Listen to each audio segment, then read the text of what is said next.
Municipal commissioner साहेब basin अपना जे प्रश्नों था ये प्रश्नों झीणवट भरी एक पछी एक प्रश्नों निकाल करी अपने विजय अपायो भारतीय जनता पार्टी पदाधिकारी मित्रों અને ન્યાયની માંગણી હોય તો સાહેબ તમે તમારા ઘરનું નથી આપતા એમના હકના અધિકારનું છે તો ખરેખર આ મ્યુનિસિપલ કર્મચારીઓનું હકનું છે અને આપણે આપવાનું છે એવા આપણા મેયરશ્રી અને સ્ટેન્ડિંગ કમિટી ચેરમેન સાહેબે કીધું કારો કેસ કરીને કમિશનરનો વિરોધ પ્રદર્શન કરતા હતા મુંડન કરાવી જે કેસ પહેરી આપણે મુંડન કરાવી વિરોધ પ્રગટ કરતા હતા પણ ખરેખર બેસીને આપણી પાસે 2.5 કલાક જાણી ચર્ચા વિચારણા મેયર સાહેબના બંગલે થઈ મેયર સાહેબના બંગલે 11 વાગ્યાથી 1.5 કલાક જાણી આપણી ચર્ચા ચાલી પણ ખરેખર ધન્ય જે જનતાને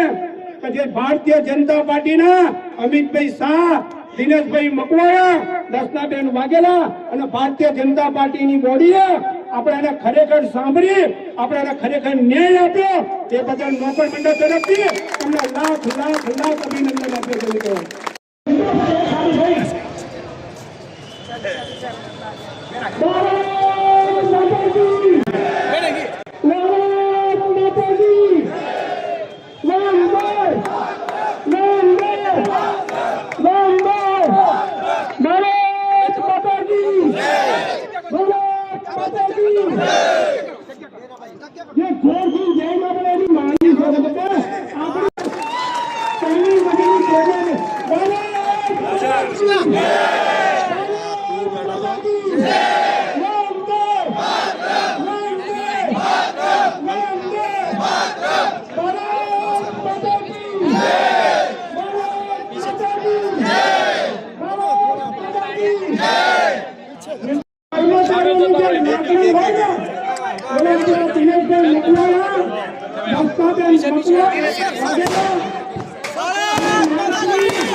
તારીખ 1/9/2025 રોજ મ્યુનિસિપલ કમિશનરના 1 થી 19 મુદ્દાઓનું આયોજનપત્ર આપ્યું હતું ત્યારબાદ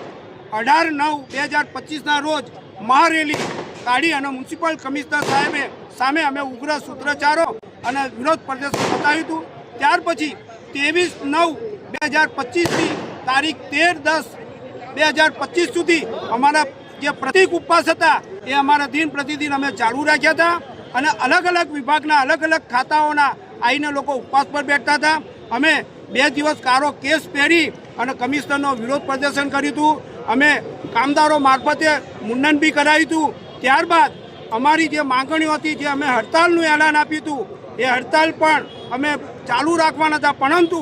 ખાતામાંથી ભારતીય જનતા પાર્ટીમાંથી માનનીય અમારા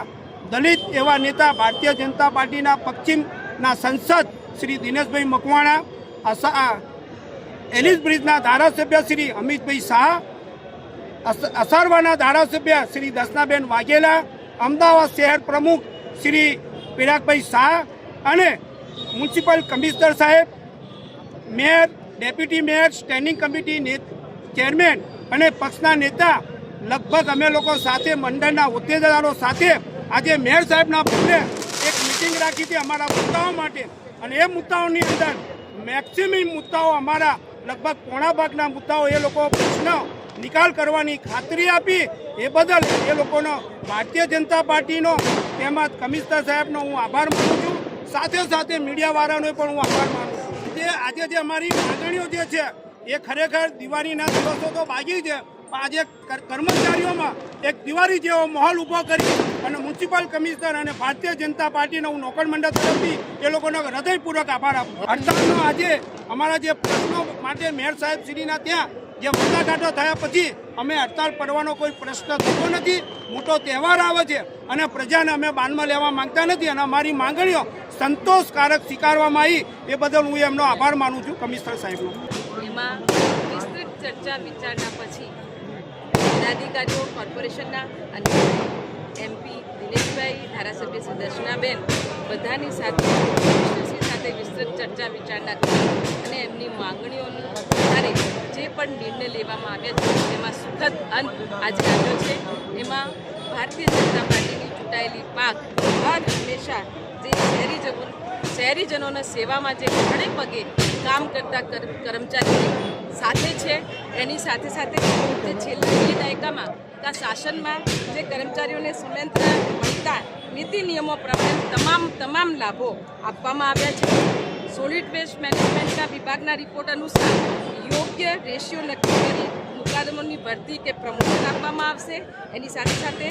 આવક મર્યાદાને ધ્યાનમાં રાખી સફાઈ કામદારો માટે આવાસ બનાવવા માટે સકારાત્મક અભિગમ રાખવામાં આવશે.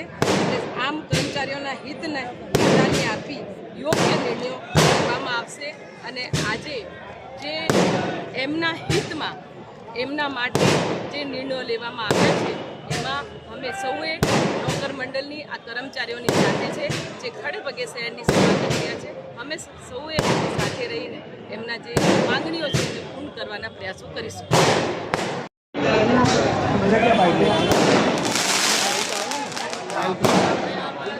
वो नहीं दिखेगी अभी.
એડવોકેટ જનરલની સલાહ લઈ આગળની કામગીરી ગાંધીનગર આપણે વાત કરીએ કે એના માટે માનનીય મુખ્યમંત્રી સાથે પણ પરામર્શ કરીશું. અને એ રીતે આજે છેલ્લા ઘણા દિવસથી ચાલતા પારણાનો એક સુખદ અંત આવ્યો છે. અને હંમેશા ભારતીય જનતા પાર્ટી માનનીય મેયરશ્રીની ટીમ, સંસદ સભ્યો, પદાધિકારીઓ હંમેશા જે પણ પ્રશ્નો હોય એનો સુખદ અંત આવે અને જોડે રહી જે પણ પ્રશ્નો હોય એનો સમાધાનકારી નિર્ણય લાવવાનો પ્રયત્ન કરતા રહે.